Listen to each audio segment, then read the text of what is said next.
নিতাই, পুরী বেরিয়ে ফিরে দার্শনিক হয়ে গেলি। হ্যালো গাইস, অন্তর্জনী যাত্রা শেষ করে কিন্তু বাড়ি ফিরে এসছে মুখার্জি পরিবার সুস্থ অবস্থায়। আর আমিও চলে এসেছি সবাইকে দেখাতে মুখার্জি বাড়ির কে কি অবস্থায় রয়েছে সবকিছু জানাবো আজকে আপনাদেরকে। আই শিগগির ক্যামেরা বন্ধ কর, বন্ধ কর। আমরা কিন্তু সবাই ভীষণ ক্লান্ত, এক্ষুনি ফিরেছি। অমনি তুই হাজির হয়ে গেছিস। বারে সবাই যে প্রাণ হাতে করে বসে আছে। তা কার পেরানটা হাতে করে রেখেছো শুনি? মাসি বুঝতে পারছো না, আমরা মঙ্গল গ্রহ থেকে সুস্থ হয়ে ফিরেছি কিনা সেই জন্য। একদম পাক্কা আছে নতুন কাকু। আমি তো সবাইকে বলে রেখেছি আজকে আমি সবাইকে দেখাবো এই বাড়ির লোকজনরা কেমন আছে। তো আপনারা দেখতেই পাচ্ছেন, তার আগে লাইক কমেন্ট শেয়ারটা একটু করে দিন, তাহলে এ বাড়ির সবাই কিন্তু একদম সুস্থ রয়েছে। খালি মিষ্টি কাকিমণির মাথার চুলগুলো কেমন কম কম লাগছে না? কেন রে, সমুদ্রের জলে আমার চুল কি উঠে গেল? না না না না কাকিমণি না, তুমি তো ঠাম্মির সাথে গেছো। দিন রাত 24টা ঘন্টা অষ্টপ্রহর যদি তোমার কানের সামনে কেউ একই কথা বলতে থাকে, তোমার মাথার চুলগুলো থাকে? তুমি বলো। আরে আর তাছাড়া কিন্তু বাড়ির সবাই সুস্থ রয়েছে। আসলে কি বলো তো, ঠাম্মির একমাত্র আক্রমণের কেন্দ্রবিন্দু তো তুমি। এই তুই গেলি এখান থেকে, যা বলছি যা। শুরু হয়ে গেছে কিন্তু, শুরু হয়ে গেছে। আপনারা কিন্তু দেখতেই পাচ্ছেন লক্ষ্মীমণি দেবীর মোলায়েম কণ্ঠস্বর আপনাদের জন্য ক্যামেরা বন্দি করে রাখলাম। ঠিক আছে, আমি বন্ধ করছি। ওকে ওকে বাই গাইস, ভালো থাকবেন, ভালো রাখবেন। ফিরে আসছি বিস্তারিত খবর নিয়ে। না, আর বিস্তারিত খবর নিয়ে তোমাকে ফিরে আসতে হবে না, তুমি এবার যাও, কেটে পারো, অনেক কাজ আছে আমাদের।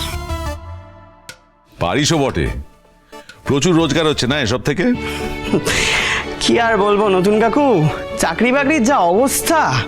এই তো একটা ডিপ্লোমা ইঞ্জিনিয়ারিং কোর্স করে বসে আছি, ইন্টারভিউ দিতে যাচ্ছি। সেখানে গিয়ে সবাই কি বলে জানো? আরে তুমি তো ইনফ্লুয়েন্সার, তুমি তো ব্লগ করো, প্রচুর টাকা কামাও। বলো, যারা ইন্টারভিউ দিতে আসে তারা তো আমাকে জিজ্ঞাসা করেই, সাথে যারা ইন্টারভিউ নেয় নতুন কাকু তারাও জিজ্ঞেস করে যে ব্লগ কি করে করবে, কি করে টাকা কামাবে।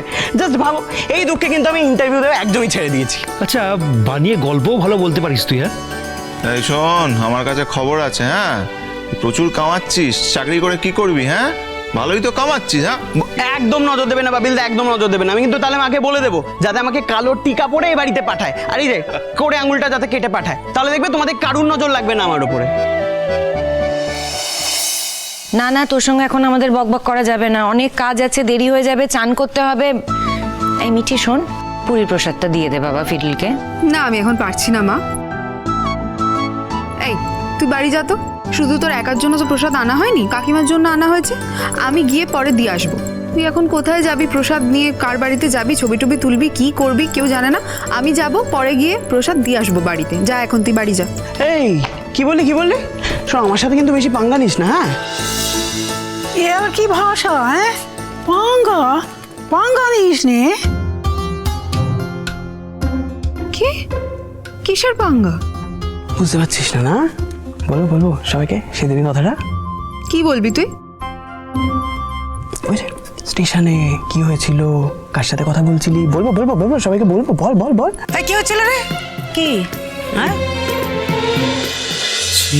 না বলা সম্পর্কের কথা, চিরসখা, সোম থেকে রবি প্রতিদিন রাত 9টায় স্টার জলসায় ও ডিজনি প্লাস হটস্টারে।